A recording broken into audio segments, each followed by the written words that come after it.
BRS के सरबराह केसीआर ने इरावली farm house में जहराबाद के बीआरएस कायदीन के साथ एक इजलास मुनक्किद किया।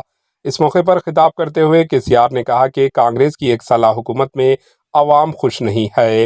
वो इस हुकूमत को संजीदगी से और खामोशी से देख रहे हैं। केसीआर ने कहा कि इन्होंने कई हुकूमतें देखी, लेकिन ऐसी हुकूमत पहले कभी नहीं देखी। सिर्फ एक साल में अवाम में नाराजगी पैदा हो चुकी है। केसीआर ने कहा कि कांग्रेस ने सोशल मीडिया पर एक सर्वे किया कि कौन सी हुकूमत बेहतर होगी और अब पब्लिक खुद चाह रही है कि बीआरएस हुकूमत वापस आए। केसीआर ने इल्ज़ाम लगाया कि कांग्रेस हुकूमत रियासत तेलंगाना को माली तौर पर कमज़ोर कर दिया है।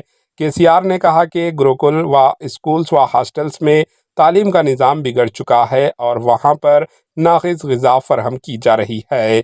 अवाम ने इनकी बात नहीं सुनी और लालच में आकर कांग्रेस को वोट दे दिया।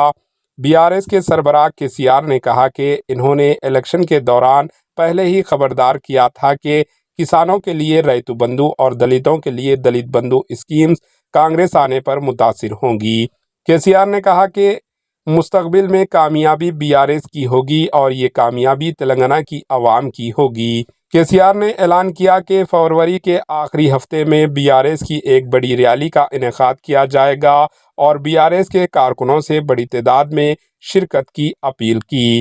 Bureau report HN news. తెగించి కొట్లాడాల్సిందే తెలంగాణ హక్కులను కొట్లాడాల్సిందే మనమే కొట్లాడి తీరాల్సిందే అనే రెండవ మాట లేదు కాబట్టి దయచేసి అవసరమైన సందర్భంలో మీ జిల్లా నాయకులు పిలిపిస్తారు రాష్ట్రం నుంచి నేను కూడా పిలిపిస్తాను మీరు సిద్ధపడి ప్రత్యక్ష ప్రజా పోరాటాలు లేవదీసైనా సరే మన ప్రాజెక్టులు సాధించుకోవాలి మన నీళ్లు సాధించుకోవాలి మన ప్రజలకు అన్యాయం జరుగుతుంటే ఎదురు తిరగాలి కొట్లాడాలి తప్పకుండా ప్రజలకు న్యాయం చేసేదాకా మనం ముందుకు పోతూనే ఉండాలి తెలంగాణ కోసమే బయలుదేరిన జెండా గులాబీ జెండా తెలంగాణను సాధించింది గులాబీ జెండా తెలంగాణను మంచిగా చేసి లైన్లో పెట్టింది గులాబీ జెండా భారతదేశంలో నంబర్ 1 అనేక విషయాల్లో చేసి సాధించి చూపెట్టింది గులాబీ జెండా। एचएन न्यूज के यूट्यूब चैनल को सब्सक्राइब करें और बेल आइकन को दबाना ना भूलें ताकि आपको हर नई आने वाली वीडियो का नोटिफिकेशन बर वक्त मिल सके।